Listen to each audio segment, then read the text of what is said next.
There are 56 territories, land territories, and 19 sea territories. As you can see, certain territories, such as Spain and Portugal, have little black dots on them. Those signify that that area is a supply center, which lets you build, is the key to victory. To win the game, you have to control 18 supply centers all throughout Europe. For each supply center you own, you have the option to build either an army or a fleet. Now, each unit can move only one space each turn and has an attack factor of 1. Now, you might be saying, what happens if two armies run into each other? Well, if two armies were to enter the same area, their combat factor, you'd have to count combat factors. So, in this example, France moves their army from Marseille into Piedmont, and Italy moves their army from Venice into Piedmont as well. This army has an attack factor of 1, as does this one, so the battle is a draw, and each side goes back to their the region that they started in. Now, you're saying, how do you break that stalemate? There must be a way to break it. Well, for example, if the French had gone into Piedmont, and so had the Italians, and they had the Italians would have a unit in Tuscany, which is adjacent to the region that is being that the Italians are moving into. If they told this army to support this one, then the combat factors are 2 versus 1. In that case, the French would retreat, and the Italians would control Piedmont. Navies can either be in sea regions or land regions, depending on what you prefer. One turn, they can move from Naples to the Tahirian Sea, not Naples to Tunis. It counts as 1, 2, 3 to be able to do that. And fleets have the added ability to be able to convoy certain armies. For example, there's a French fleet here in the English Channel, and there's a French army here in Picardy. This French fleet could convoy this French army into Wales, and that would be fine. But because it is convoying, that French fleet cannot support the army that is in there. So it's just by itself with an attack factor of 1. However, for example, if the English have Brest and the French move in, this French fleet sitting in the English Channel can support the army as long as it's not convoying.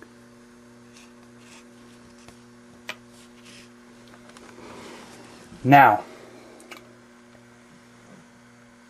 when it comes to cutting support, example, the Germans have armies in Bohemia and Tyrolia.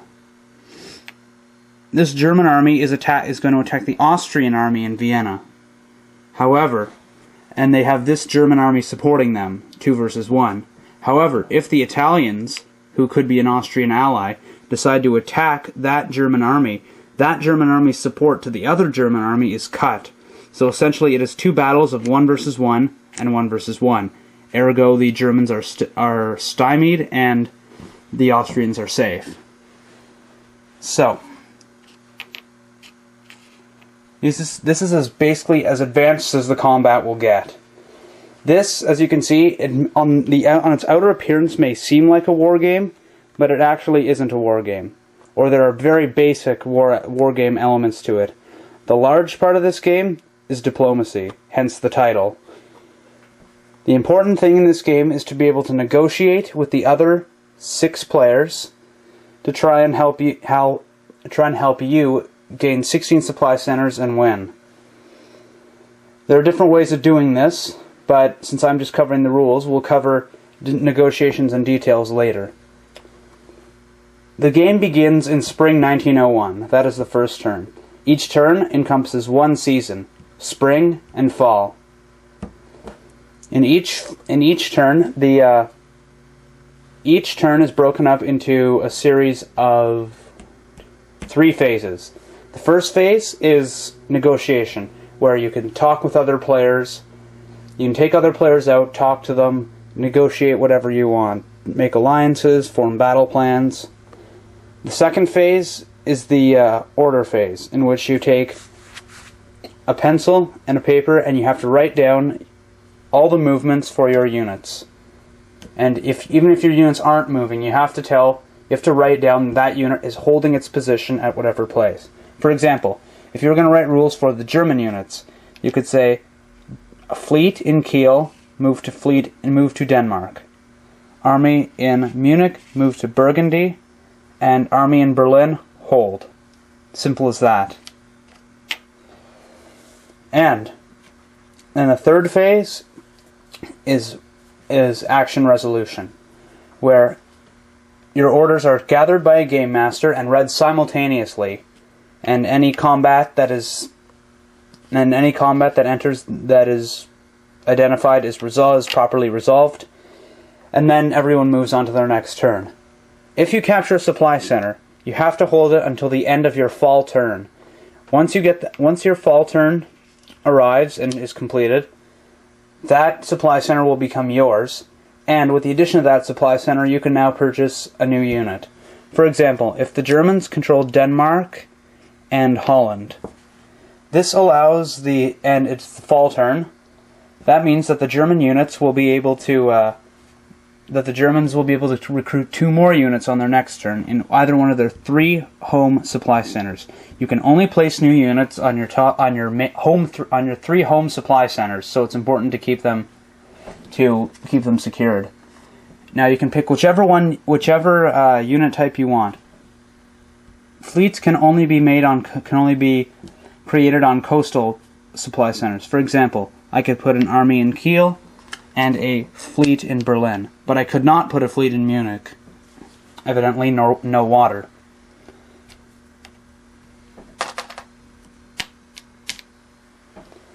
Now, everyone starts the game with a different displacement of units.